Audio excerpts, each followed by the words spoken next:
So what's the deal with Nakai TAB anyway?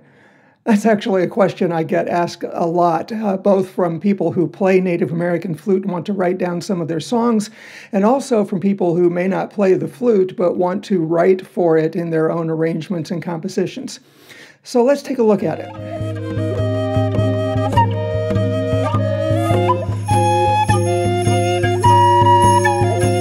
Fair warning. Because of today's topic, I may get a little more music geeky than usual, but don't worry, you'll still be able to understand everything, even if you maybe don't know all of the jargon words. Also, throughout this video, I'm going to be using my own music and my own charts as examples, not because I think I do this better than anybody else, far from it. It's just that I own all the rights to my own music and my own recordings, and that means I won't have to deal with any copyright issues. So, what is Nakai TAB, and what's it supposed to do for us?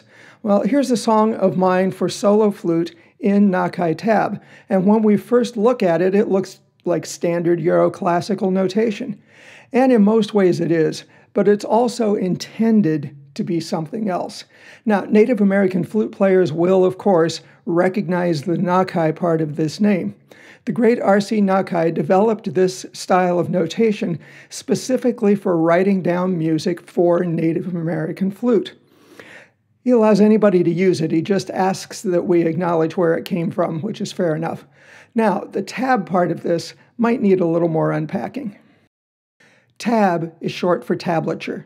Now, tablature styles of music notation are not really terribly concerned with visually representing the sound of the music. What they are about is telling the player how to make the music. Here's a transcription of some early 17th century tablature notation for lute. The horizontal lines here are actually representing the strings of the lute, and the rest of the symbols are showing the player where exactly to put their fingers on which string and giving some rhythmic duration. And if you can decipher all of that, and if you can actually do it on the right lute, then the piece will happen. My thanks, by the way, to Dr. Philip Cerna and IMSLP for this image. Now, Euro classical notation is not a tablature notation. It represents the sound of the music. So different players could read the same song from the same notation, because what they're looking at is telling them what the music is supposed to sound like. And then it's up to them to figure out how to do that on their instrument. Now, of course, our native flutes are indigenous instruments, and traditionally, at least, are not made to conform to Western music tuning standards at all. Pick up a random Native American flute, cover all the holes, and blow, and you're never quite sure what's going to come out. It might match a key on your keyboard, but it might be the A, it might be a C sharp, it might be a B flat. More likely is that it's going to be in the cracks between a couple of keys, and there won't even be a name for it in Western music. Now, as I understand it, Mr. Nakai and his main flute maker, Ken Light, spent a lot of time looking at artifact flutes, taking measurements, trying things out, and what they decided was that on average, the sounding pitch when they covered all the holes and blew on a flute landed somewhere in the neighborhood of what in Western music is called the F sharp above middle C. It looks like this in Western music notation. Sorry, I think I bumped the mic there. It sounds like this. Let me see if I can reach my keyboard quick. There it is. So Mr. Nakai decided to take that pitch F sharp, written F sharp, as the reference pitch for his tab system. That does not mean that when you see that pitch on the page, you're supposed to try to play an F sharp. What it means is whatever Native American style flute you are playing, pick it up, cover all the holes, and blow, and simply accept whatever pitch comes out.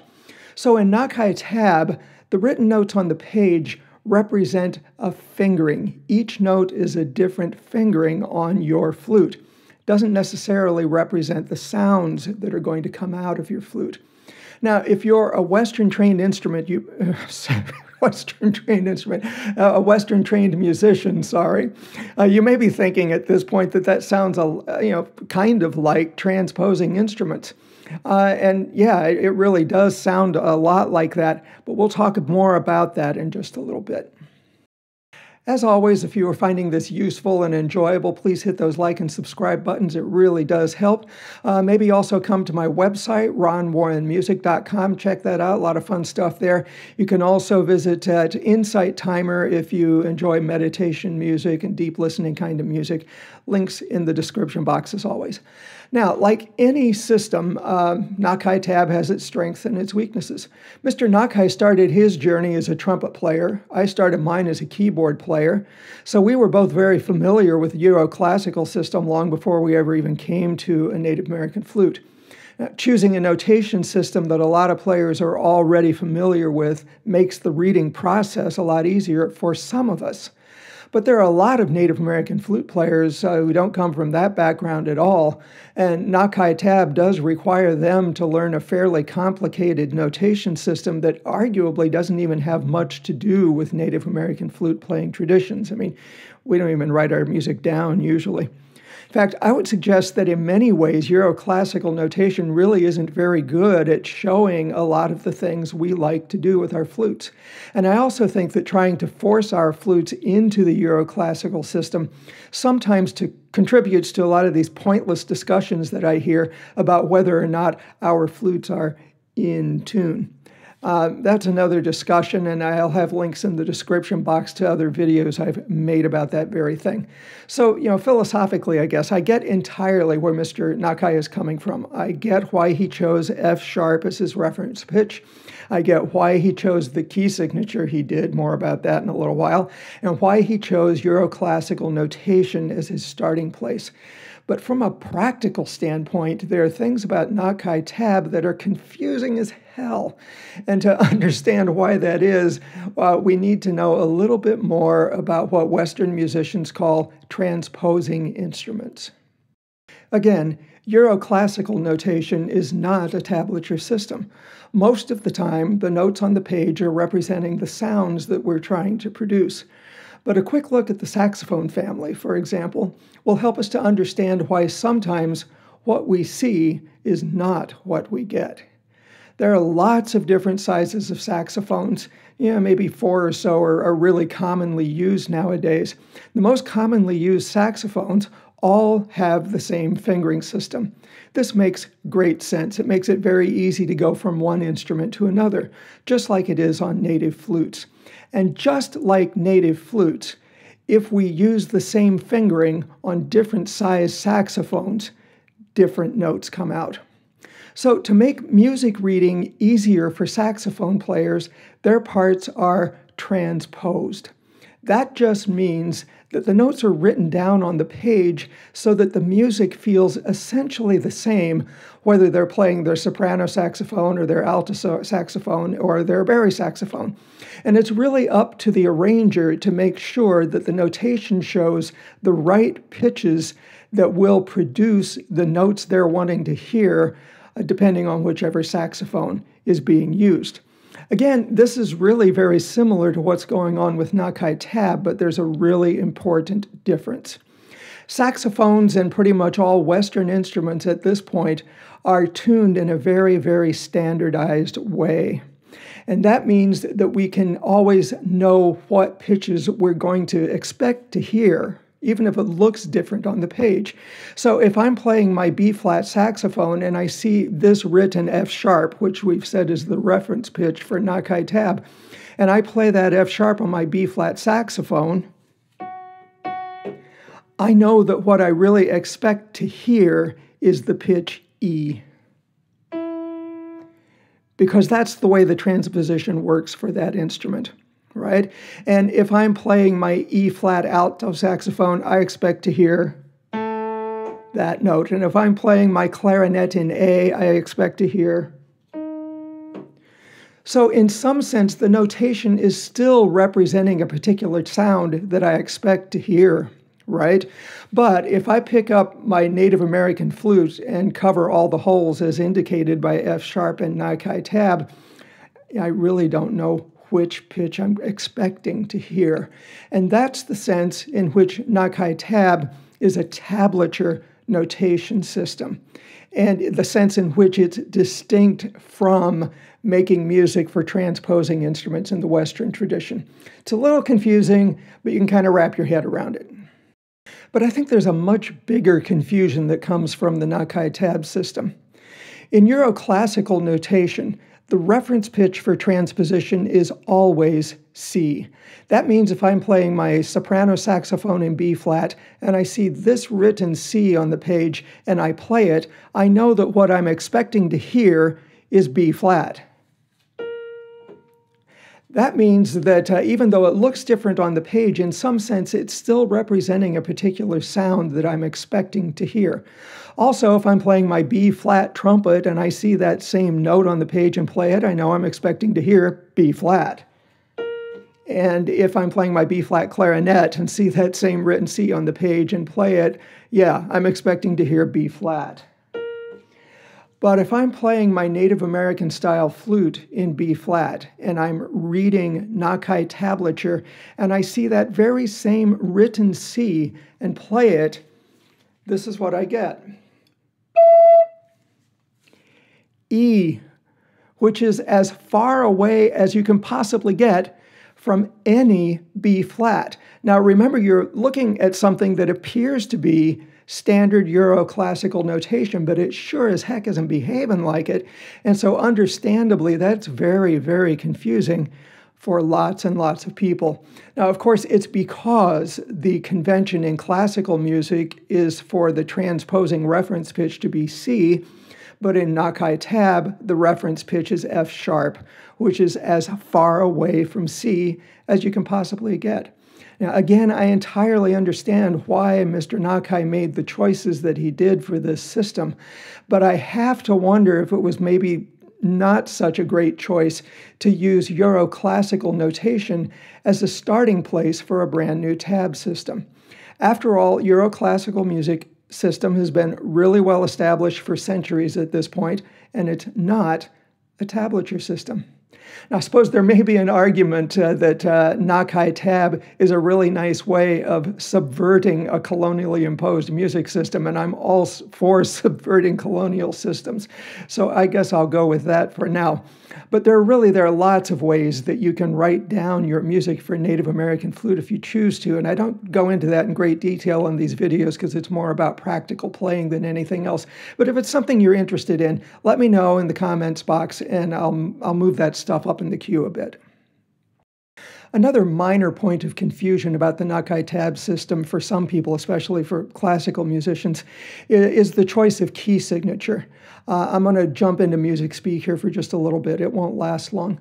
The starting pitch for Nakai TAB, F sharp, and the basic scale that most players use most of the time on native flute would suggest a key signature of F sharp minor. And in Euroclassical traditions, all the software defaults to F sharp minor, which is 3 sharps. But Mr. Nakai has chosen a modal key signature that suggests F sharp Dorian mode. No idea why he did this. That extra sharp, D sharp, isn't even in the basic scale that most people use most of the time. So maybe it's just a little flag that goes up that says, hey, this isn't the usual Euroclassical notation, no matter how much it might look like it. And maybe he just likes Dorian mode. Before we go away today, I'm going to show you how you can very quickly turn a chart that was written at sounding pitch into Nakai TAB if you are so inclined. Now, I use the Shareware Muse score for notation, and you'll see how easy and quick this is using that app. I'm going to go through it in the order that I usually do things and explain why as we go along. All right, here we are in Muse Score. We're looking at the lead sheet for my song, Jasmine. Lead sheet just means that it has the main melodic line here, and then it also has chords for the other musicians to reference.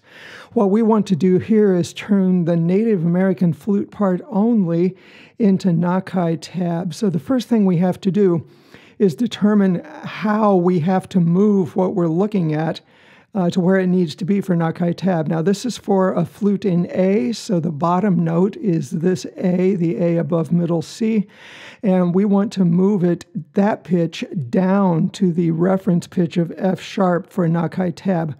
So if I imagine a keyboard in my head and I find this A and I look at where it has to move to get down to the F sharp, I see that I have to move down 3 keys. That equals 3 half steps, or in Western music terms, a minor third.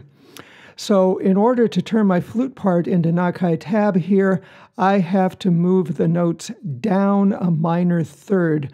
Both the interval and the direction are really, really important here. So really make sure, check everything twice before you hit the button. Okay, now I am going to select the first measure here, and then I'm going to come down to the last note, the last measure that actually has notes in it, and I'm going to hit Shift-click. And now I've selected all those measures. And what I want to do next is go up here. You see there's a Tools drop-down menu, and the very first option there is Transpose. So I'm going to go in here to set up how I want the transposition to work. I don't want to do this by key for a number of reasons. I find it to be most reliable to do it by interval. So I'm going to click on this, and you see that I have a drop-down menu here where I can choose the interval. How far do I want to move it? Remember, we said we wanted to move it a minor third. So I'm going to choose minor third. And then it's asking me up or down, and I definitely want to be sure to check down here. Remember, direction is very important. So now we're going to move all of the notes down a minor third. It's suggesting that I transpose the key signature also. I am not going to do that right now. Remember that if I do this, this is going to default to Euro classical F sharp minor, which is 3 sharps in the key signature. And for Nakai TAB, I need 4 sharps. So I'm going to tell it not to do that, please. And then for my other options down here, it's asking, hey, should I transpose the chord symbols? Well, I don't want to do that either, because I'm not actually changing the key of the piece. I'm just turning the flute part into Nakai TAB. So I'm going to say, no, please do not transpose the chord symbols. And that's all I have to do. Now I'm going to hit OK. Bing.